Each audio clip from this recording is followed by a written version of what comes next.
Hey guys, DonBoy601, and today we want to talk about Battlefront II and how EA admits they got it wrong. So, stay tuned.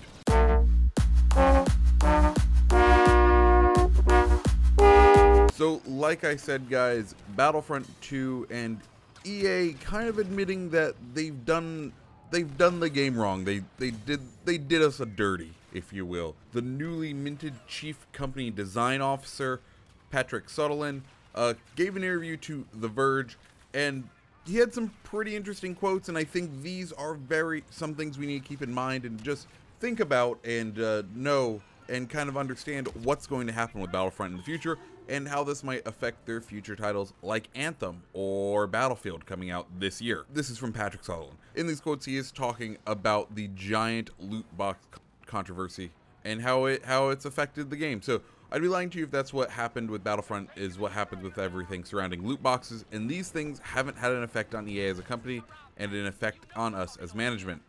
We can shy away from it and pretend it like it didn't happen, or we can act responsibly and realize that we made some mistakes and try to rectify those mistakes and learn from them. We had the intent that was designed for us to have more people play it over a longer period of time. And like a lot of other games on the market, to be able to afford to do that, we had an idea of getting returns from that.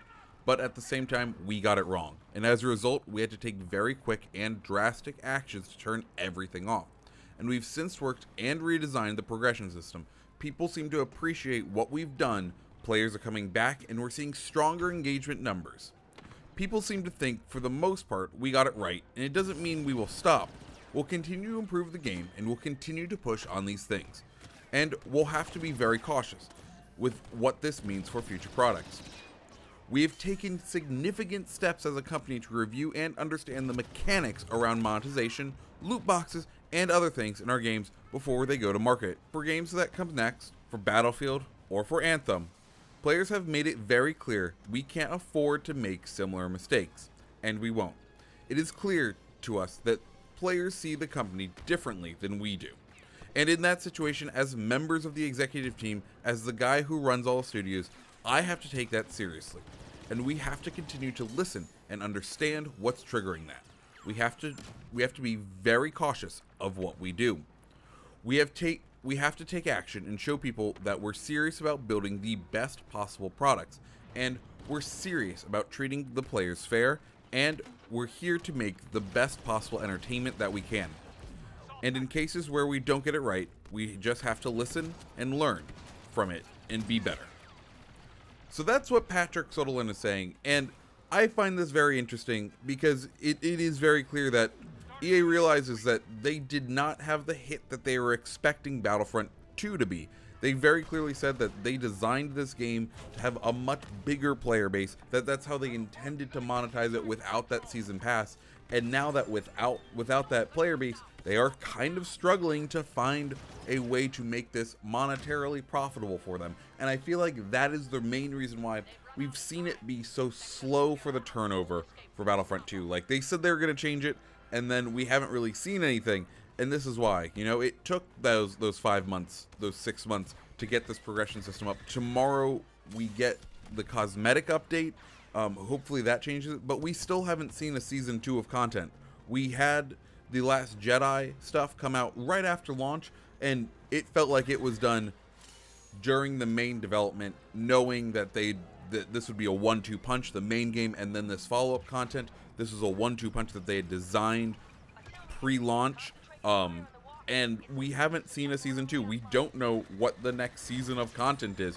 We haven't gotten a new gun in this game, and it's been 6 months. Like, this is a very long time for us to be sitting here waiting on Battlefront to become Battlefront.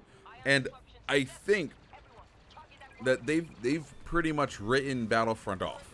I feel like it's a skeleton crew, and maybe rightfully so. They've transitioned their assets, their resources over to developing for Battlefield and Anthem, and hopefully, and we can hope that maybe this kind of blow to their morale, like Söderlund said, is a learning opportunity for them, and we can see that in the next Battlefield or the next Anthem that we will maybe we'll get additional content. Maybe we'll get that they've learned their lessons, and in the future Battlefield or Anthem, that they won't be trying these like paid loot boxes, or if they do, they're cosmetic. Like, they've understood the lesson, and hopefully they've learned, because right now it seems like they learned half the lesson. Like, yeah, we don't want to pay for a pay to win advantage, but the other part of the lesson that we need right now, and we need them to learn, is we also want content, because right now Battlefront is severely lacking in content, and I don't feel like that's too much of a secret. It's something that like, it launched with a decent amount of content,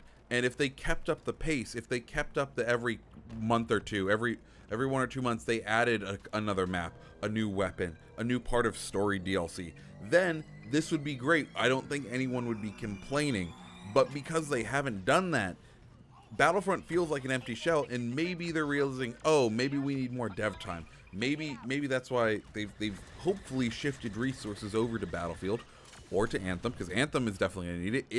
It is a shared world shooter. It is something that is going to need to compete with Destiny, with Monster Hunter, with The Division. It is going to have to be the creme de la creme.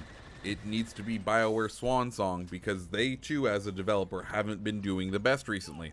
Battlefield, on the other hand, I think DICE hopefully can rescue it. Like, Battlefield 1 hasn't been the resounding success. It hasn't been the best thing for the series, but it's still something that's been enjoyable. It's still something that people are liking. Lately, Battlefield 1 has been a lot of fun. Their most recent updates, they've been pushing them out, they've been banging them out, they've been cranking them out, and it's doing wonders for that game. I'm finding myself playing that game a lot more. The Time to Kill update came out for that. It feels good. So hopefully they're taking these lessons they're learning as a company and applying them to those future games, because if they don't, I don't know, man. I'm just not looking forward to what EA has to offer. So guys, that's my video for today. I hope you liked it. What do you guys think about EA? Let me know down in the comments below, guys. My name is TommyBoy601. I hope you liked the video. If you did, go ahead and hit that like button, hit that little notification bell to get notified whenever a new video comes out. Also, like me over on the other social medias. That's Twitter, that's Instagram, that's Twitch, TommyBoy601 on all of those as well. I hope you guys have a great rest of your day. See ya.